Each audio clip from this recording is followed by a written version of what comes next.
Buen día, mi nombre es Alejandra Manjarres Ruiz y el video de hoy se trata sobre los movimientos de flexoextensión, rotación e inflexión de las oncovertebrales y combinados. Actualmente estoy estudiando la licenciatura en fisioterapia y este video es para la materia de biomecánica de la columna vertebral. Bueno, empezaremos con el movimiento de flexoextensión.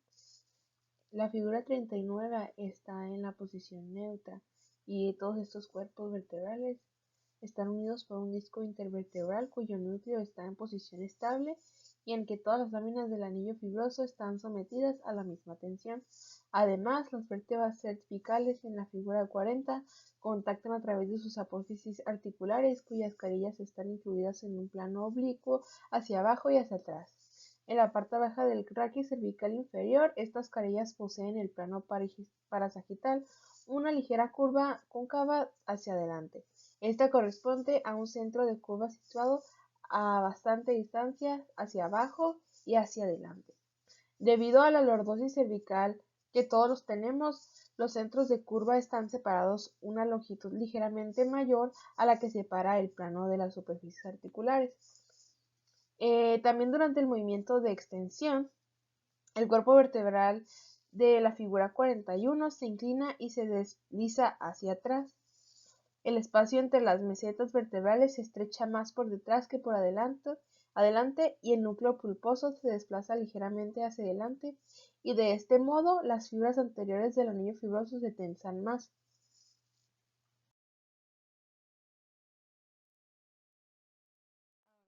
En la figura 42 se puede ver que aparece un bostezo en la articulación cigofoficiaria.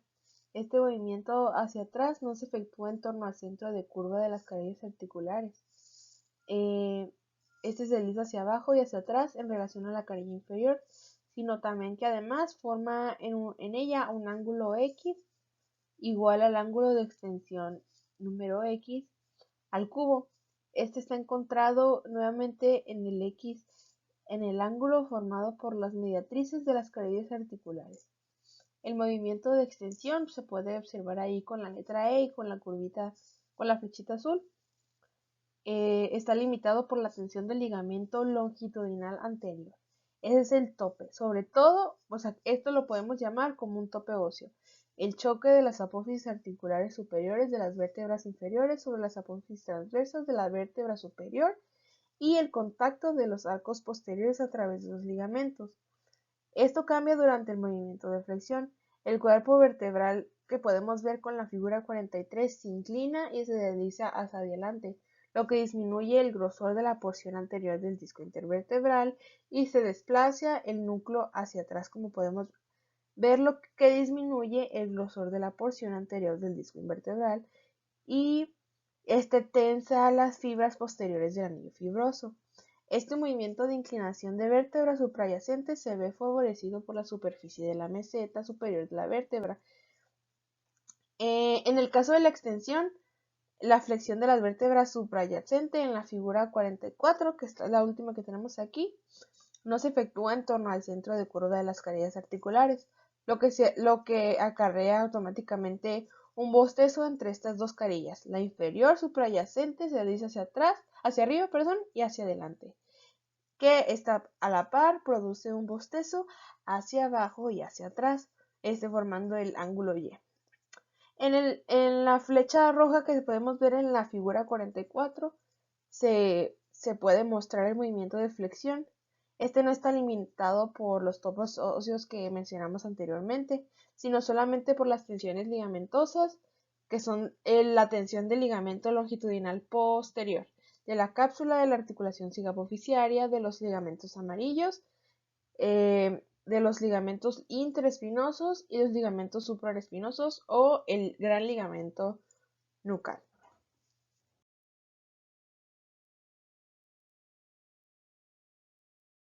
Antes mencionado el movimiento de flexión y extensión y los movimientos de las articulaciones cigofoficiarias y los discos intervertebrales, aún siguen en el raquis existiendo dos pequeñas articulaciones adicionales que son las articulaciones oncovertebrales.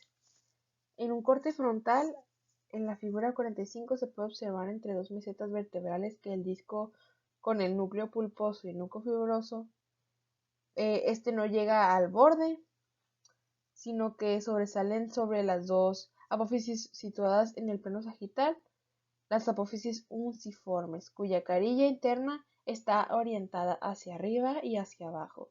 Esta está recubierta no de hueso, sino de cartílago y corresponde en el borde inferolateral del cuerpo vertebral subyacente una carilla articular semilunar.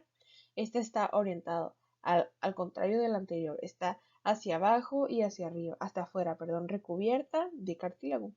Esta pequeña articulación en el interior de una cápsula articular se confunde por dentro del disco intervertebral y esto se trata sobre una artrodia de tipo sinovial. En los movimientos de flexoextensión, cuando el cuerpo vertebral subyacente se desliza hacia adelante o hacia atrás, se produce un deslizamiento concomitante entre las carillas de las articulaciones oncovertebrales. Las apófisis unciformes conducen el cuerpo vertebral en este movimiento. Durante los movimientos de inclinación o lateralización, en estos articulaciones oncovertebrales se producen movimientos de bostezo y esta figura se puede observar cómo el núcleo pulposo hace la convexidad de la curva y está puesta en tensión de la cápsula de la articulación oncovertebral del mismo lado. Pues en realidad los movimientos de las articulaciones oncovertebrales son mucho más complejos, pero se puede comprobar que no existe movimiento tal como el de la inclinación, sino movimientos de inclinación combinados con movimientos de rotación y extensión. Por lo tanto, las articulaciones oncovertebrales no solo existen bostezos hacia arriba y hacia abajo, sino también deslizamientos hacia atrás y bostezos hacia adelante. Y luego, en los movimientos de inclinación y rotación en el raquis cervical inferior, están determinados por la orientación de las carillas de las apófisis articulares. Estas no permiten ningún movimiento de rotación pura ni tampoco de inclinación. De hecho, se considera que una vértebra de situación media está como ejemplo en la figura 49, que se puede ver que una de sus carillas articulares superiores son planas y están inclinadas en un mismo plano, con la letra P. Este está oblicuo hacia abajo y hacia atrás. Por lo tanto, todo deslizamiento de la cuarta vértebra cervical sobrepasa solamente dos tipos. Este puede ser tanto flexión o deslizamiento global en caso de la extensión, o bien un deslizamiento desigual cuando una de las carillas de la cuarta vértebra cervical se eleva hacia arriba y hacia adelante, mientras que la carilla derecha desciende hacia abajo y hacia atrás.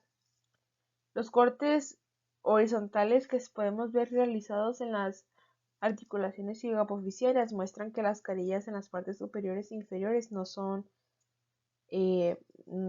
tal cual planas, sino que presentan una ligera convexidad hacia atrás.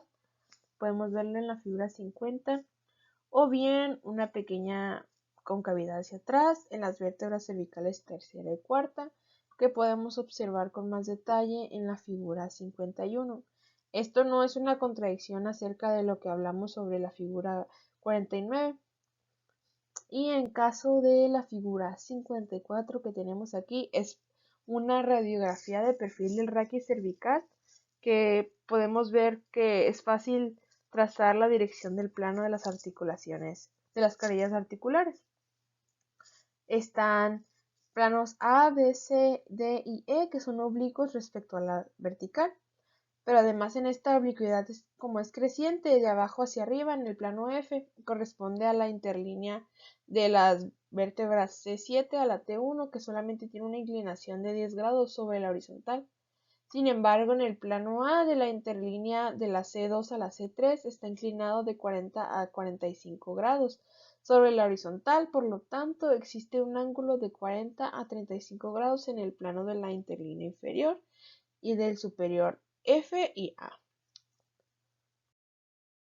Espero que este video haya sido de su agrado y que los movimientos de las vértebras hayan sido pues más claros explicados. Les dejo aquí la bibliografía de donde saqué la información y pues espero les haya gustado y nos vemos hasta la próxima.